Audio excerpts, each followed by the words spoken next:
Bastia-Strasbourg avec Philippe Genin. Pour la venue de Strasbourg, Bastia est privé de Sébastien Piocel suspendu. Du coup, Gérard Gilly a revu ses gammes en titularisant Jocelyn Gourvenec.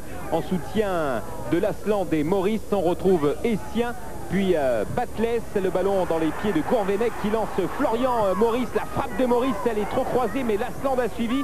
Le ballon en retrait et la reprise après 13 minutes de jeu, signé Laurent Batles pour son deuxième but sous les couleurs du Sporting Club de Bastia. Le premier, c'était lors de son premier match le 20 décembre dernier, lors de la venue du Football Club de Nantes Atlantique. En tout cas, beaucoup de vista dans le jeu bastiais.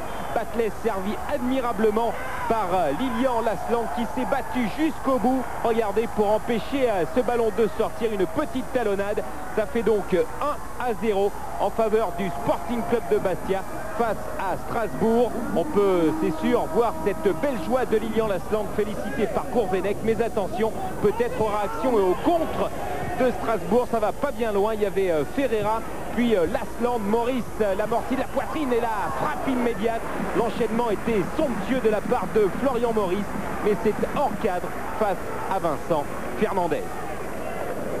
Les Bastiais dominent leur sujet. Preuve en est, on retrouve Essien. Appel magnifique de Vignal, complètement oublié par De Roff. Le centre de Vignal, il y avait Florian Maurice, le retour d'Ismaël. Et Maurice, regardez, le petit geste du doigt vers le banc de Gérard Gilly. Il demande le changement à la suite de ce duel ici. Eh bien, il a une contracture au mollet. Pas de prise de risque, il sera remplacé immédiatement, mais attention avec ce coup franc à quelques encablures de la mi-temps. Première occasion de la part des hommes de Hašek avec cette reprise de Drobny qui passe à côté du but de Pento.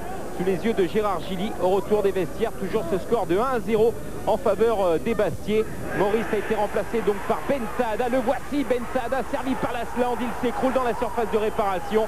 Monsieur Colombo laisse filer ce ballon en sortie de but. Ben Saada, regardez, en bout de course ici, vient percuter Valérien Ismaël.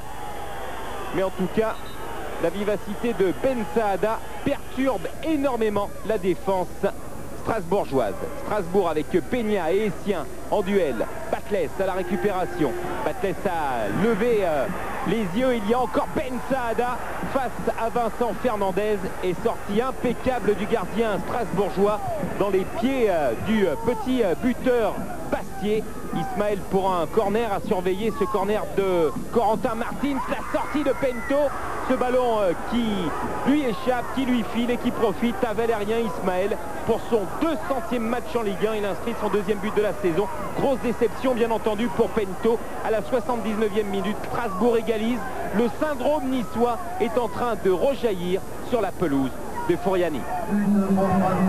Les minutes vont filer peut-être trop vite pour les hommes de Gérard Gilly, mais qui vont jouer les coups à fond et qui s'exposent à des contres avec Pena et puis surtout Moulungi, Eric Moulungi ici qui bute face à Pento. Pento en deux temps face à Moulungi qui avait été découvert par Philippe Tis lors de la dernière Coupe d'Afrique des Nations.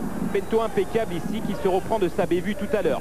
Un coup franc de Ferreira, Lasland dans les airs. Il y a Drobny qui écarte ce ballon, jaillissement de Jocelyn Gourvenec, la frappe et ce ballon qui vient flirter avec le poteau de Vincent Fernandez. Ce sera la dernière occasion pour le Sporting Club de Bastia qui concède son 3e match nul à domicile cette saison.